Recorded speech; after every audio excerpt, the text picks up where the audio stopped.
It took me a long time to learn the lesson, and I don't think even after I heard the phrase, I applied it much to my own life because, it had already kind of passed its phase for me, so to speak, or at least I thought. Welcome to Leading Leaders Podcast, 5-minute videos, 5 days a week. I'm Loren Norris with Leading Leaders Podcast. The phrase I'm talking about is it's the kind of advice that maybe a father would give to his teenage daughter when she's trying to pick the guy she's going to spend the rest of her life with.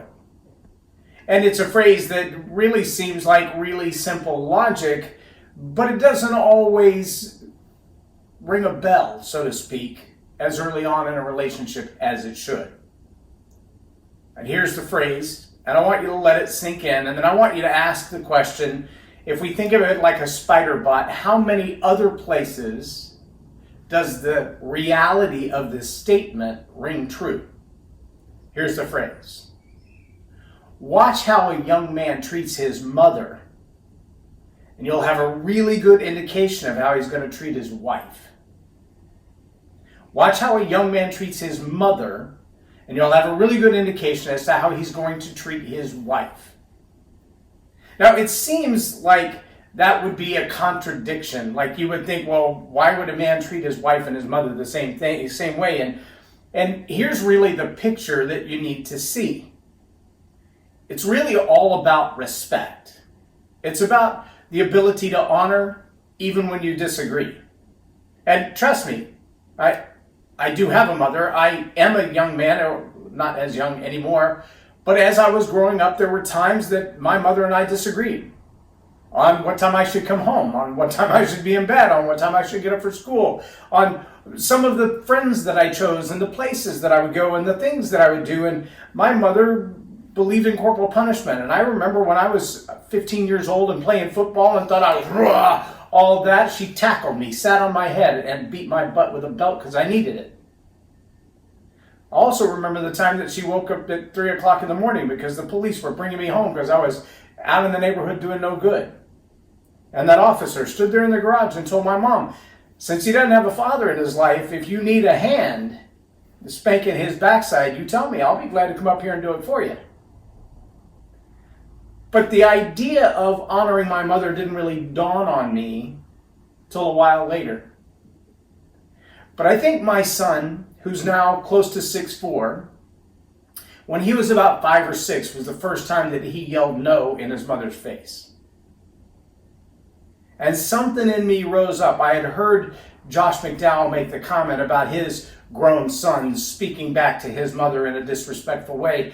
And I thought, I like the way he handled that. And I got down on his level, face to face, eye to eye, and I told my son, that was my wife long before she was your mother, and nobody talks to my wife like that. And to this day, that young man, a grown adult now, in his early 20s, will take things from his mother's hands and carry them for her. He will open doors for her. He bought her roses and chocolates and goodies for Mother's Day. Those are the kinds of things when you look back on a relationship and you see the honor and you see the respect and you see the dignity, even when there's a disagreement, even when she says to him, I need you to do this, and he's like, oh, that is not what I wanted to do. You can see the reluctance in his face. You understand that that is not the highest priority on his list. That's not what he wanted. But the way he responds to his mother is out of honor and respect anyway. Well, yesterday being Mother's Day, my mother was here for a visit, and almost all of my kids were here, and some of the grandkids were here, and we had a great time, and we cooked burgers on the grill, and we just hung out together. And to see even generationally how my boys honor my mother, how they treat her with respect and dignity, and even my sisters who are my age. It's a powerful thing. And when I think back a few years ago when the two girlfriends who were dating my two sons at the time had a conversation and they both talked about, well, we don't get to touch door handles. We don't get to pick up the check. We don't get to carry heavy things. We're not expected to. In fact, it's becoming kind of fun to see how many ways they'll go out of their way to honor us. Let me just ask you this. If you were going to pick an employee, knowing that they might have a female boss, knowing that they have to work among a group of peers who are very diverse, would you rather have one who's stubborn and hard-headed and chauvinistic, or one who learned early on how to honor his mother? One who learned early on how to honor people of the opposite sex, or people with different ideas, or people with different backgrounds. I saw a post yesterday, a young man that I've known since he was 2 or 3 years old. He's now, again, in his early 20s. He's just younger than my boys.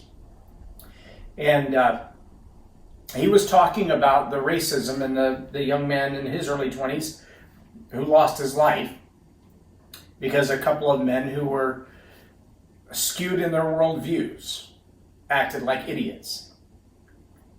And my young friend said, we have to talk about this. We have to have this conversation. We have to be willing to talk about diversity and racial equality and loving one another. And I thought to myself, I've known this young man because I've known his father most of this kid's life. And his dad and I are dear friends, even though we're from 2 totally different worlds, 2 different religions, 2 different political backgrounds, 2 different political views, 2 different nations. But we're dear friends. And if we can do that, anybody can do that. It's really about the condition of your heart. But I'll tell you right now, it starts with honoring your parents, honoring your mother especially. How a young man treats his mother is going to tell you more about the kind of employee, the kind of person in society, the kind of man you're going to marry. How a young man treats his mother will tell you more about him than you need to know for just about anything else. In fact, I'd put it right up there with a resume and a college degree. If you really want to know a young man, watch how he treats his mother. I'm Loren Norris with Leading Leaders Podcast for Tell It Like It Is TV. Have a blessed day. Subscribe now for our extensive video library of leadership lessons promoting faith, family, and freedom.